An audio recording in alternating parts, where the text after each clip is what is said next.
So,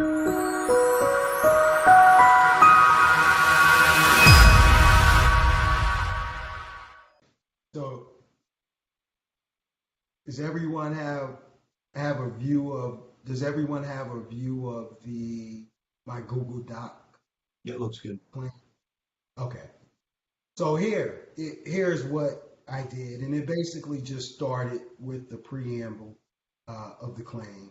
Here you have a filter, which is, and I'll highlight the stuff that is actually structured so that you understand the difference between what is actually being claimed and the functional aspect of what is being claimed.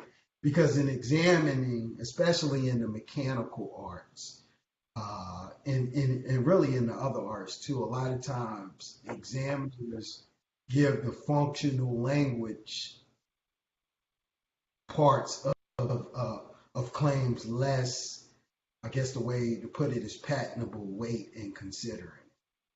So basically, if they can find the structure or the components that's capable of performing the structure, in most instances, they will reject the claim.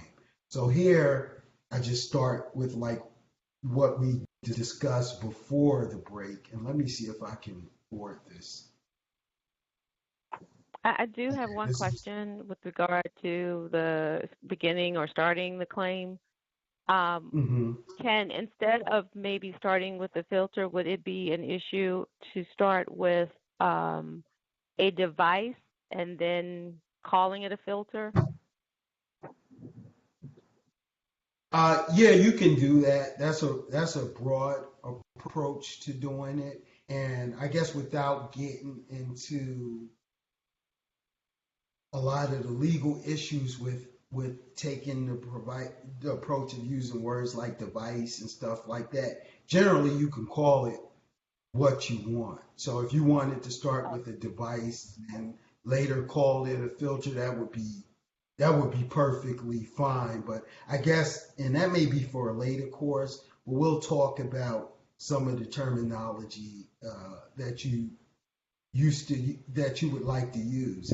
And patent law has been one of those things that has been fluid. So in some sense, some of the things that they were telling us to do years ago, we may not do today just because a lot of cases ultimately end up getting litigated, and then you find out that it wasn't such a great idea. And one of those examples would be, and we'll discuss it briefly, is I guess about 15 years ago or so, it became real popular to use what they call means plus function language. And means plus function language at the time was the broadest way to conceivably claim a particular device or invention. And through litigation and a lot of court litigation, it turns out that how the courts ultimately interpreted the use of that language was not so beneficial. So now today, attorneys avoid using means plus function language, where in the past it was really like a great way to get the broadest protection available. So a lot, without getting into great detail, I don't mean to depart from the discussion. You can pretty much be real creative and to be honest with you want to claim the invention as broad as you can, while covering the novel aspects, and really let the examiner force you to narrow your invention beyond what you think you're entitled to. The worst thing to probably do in patent prosecution is start with too narrow of a claim. Because if you start with too narrow of a claim, then you leave probably some aspects of your invention that could have been protected on the table.